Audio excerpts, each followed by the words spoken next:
وفاقی وزیر داخلہ رانا ثناء اللہ نے کہا ہے کہ شیخ رشید نے خونی لانگ مارچ کا بیان واپس نہ لیا تو اسے گھر سے نکلنے نہیں دوں گا۔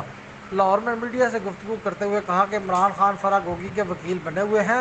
عمران خان نے ایمنسٹی اسکیم بھی فرح گوگی کے لیے رکھی تھی۔ گوگی پر الزامات کی انکوائری ہو رہی ہے، اس کے بعد کارروائی کی جائے گی۔ اسے بیرون ملک سے ریڈ وارنٹ کے ذریعے بھی واپس لانا پڑا تو لائیں گے۔ عثمان بزدار تو صرف نام کا وزیر اعلیٰ تھا، اصل میں تو فرح گوگی کام کر رہی تھی۔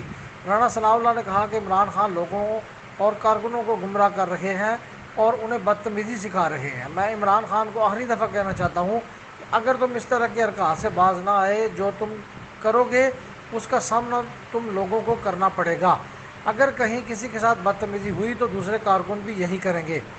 رانا ثناء اللہ نے کہا کہ تمہارے کارکنوں نے دوسرے سیاستدانوں کو برا بھلا کہا تو ہمارے کارکن تمہارے برگر یوتھیوں کی درگت بنا دیں گے۔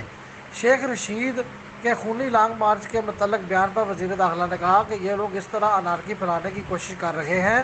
پنڈی کا شیطان ایک طرف تو کہتا ہے جیل میرا سسرال اور ہتھکڑی زیور ہے، دوسری طرف ضمانتیں کرواتا پھرتا ہے۔ اس نے ہائی کورٹ سے ضمانتیں کیوں کروائیں؟ تم کہتے ہو لانگ مارچ خونی ہوگا، اگر تم نے اپنا بیان واپس نہیں لیا اور اس پر معذرت نہ کی تو اسے پرامن لانگ مارچ نہیں کہا جا سکتا۔ تو میں تمہیں گھر سے نہیں نکلنے دوں گا۔ حکومت کو یقین دہانی کراؤ کہ لانگ مارچ پرامن ہوگا۔ شیخ رشید لوگوں کو آگ لگانے پر اکسا رہے ہیں۔